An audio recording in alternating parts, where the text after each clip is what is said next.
Okay, so when it comes to programming, there are common patterns for solving a particular problem.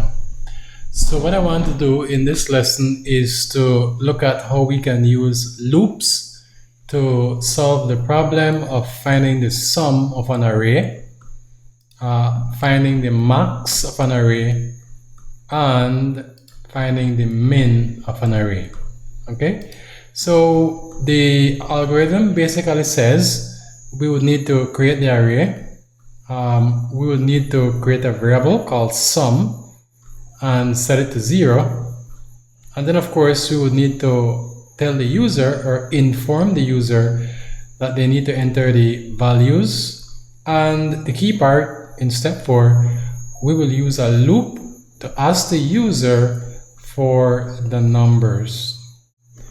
And of course, inside the loop, we will store the values entered into the array, and then we will take that value and add it to our current sum. Okay, so let's look at these steps.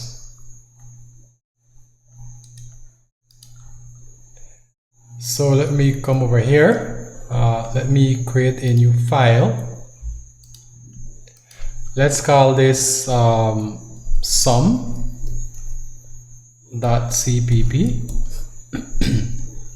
Okay, so of course I'm going to do the regular stuff like pong include, iostream.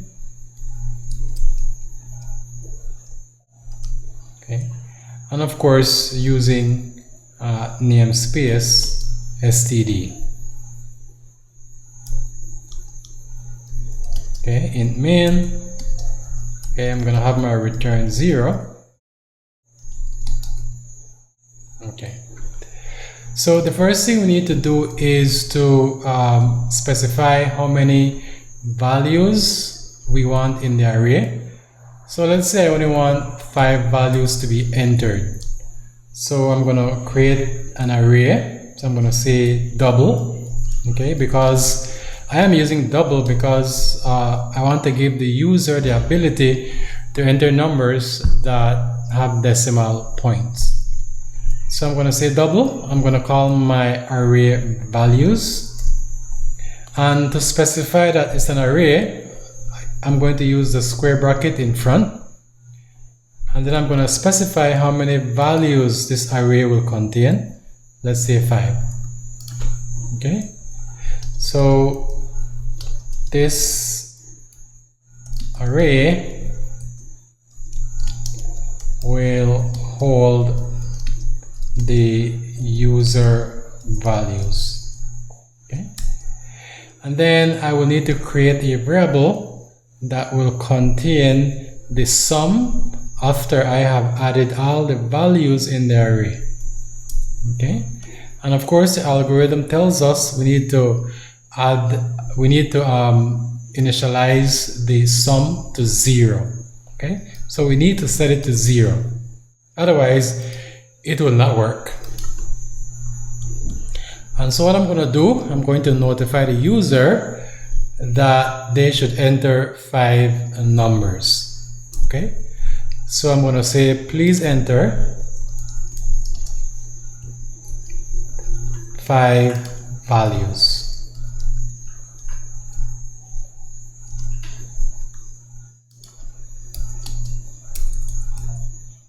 Below.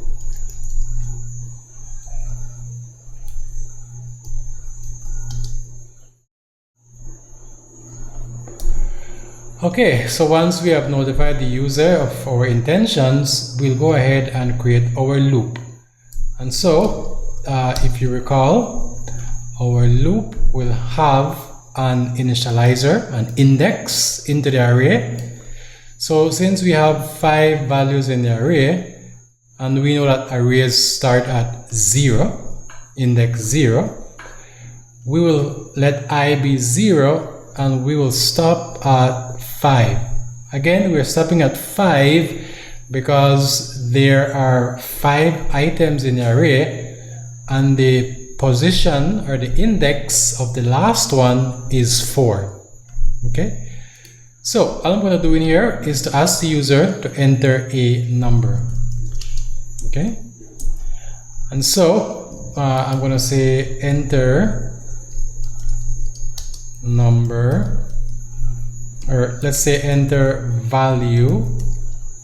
Okay, and then it will be value 1 or value 2 or value something. Okay, so when the user has entered the value, notice I do not put an end line because I want the computer to stay on the same line.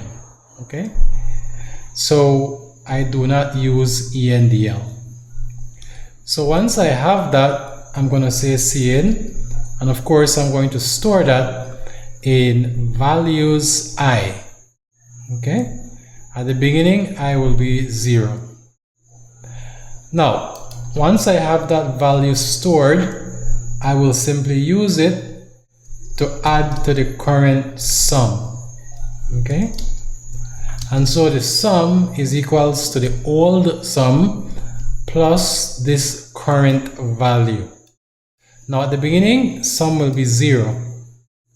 However, when we get the first value from the user, we're going to take that value. Let's say for example it's 7, and I'm going to say 7 plus 0, which of course will give me 7. And that 7 will now be the new value of sum. And I'm going to keep doing that until I'm finished with getting the 5 numbers. Now when I'm done, I'm going to simply skip a space, skip a line. Okay. And I'm going to print out the sum. Okay. So the sum of the 5 values is, and of course that is the sum. Okay, so let's see if this works. Okay, I'm gonna run it. Okay, so please enter 5 values below. So if I enter 1 and maybe 5 and maybe -2 and maybe 0, well, let's not put 0, but maybe 9. Okay, oops, 9, and let's say 3. Okay, so I should end up with something like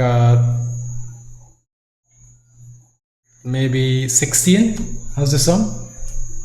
Okay, so the sum of the 5 values is 16. All right, so this works. Now again, the process is quite straightforward. We're following the algorithm. We create the array, okay, with the number of how many items, how many values. We create a variable called sum, set to 0. We notify the user of how many numbers we want them to enter. And then the important part, we use a loop to ask the user 5 times for a number, and then we will store that number in the array, and then at the same time we're going to use that number and add it to the current sum to get eventually the total. And of course when we're done, we will print the result. Okay, so that's how you calculate the sum. Now let me go back to the idea of making the sum be 0. If I don't do that, then we run into problems. Okay, and that's why the algorithm says we must initialize it to 0.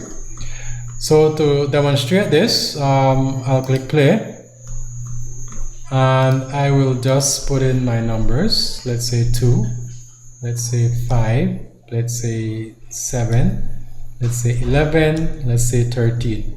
Okay, and notice I get not a number, and that's important because if you do not initialize the sum variable, then what is in it is unknown. Okay, and we do not want that. We want to begin with it being 0. Okay. All right, so that is our first algorithm, how to find the sum of an array of values. Okay, I'll see you in next lesson where we look at how to find the maximum of an array of values. See you then.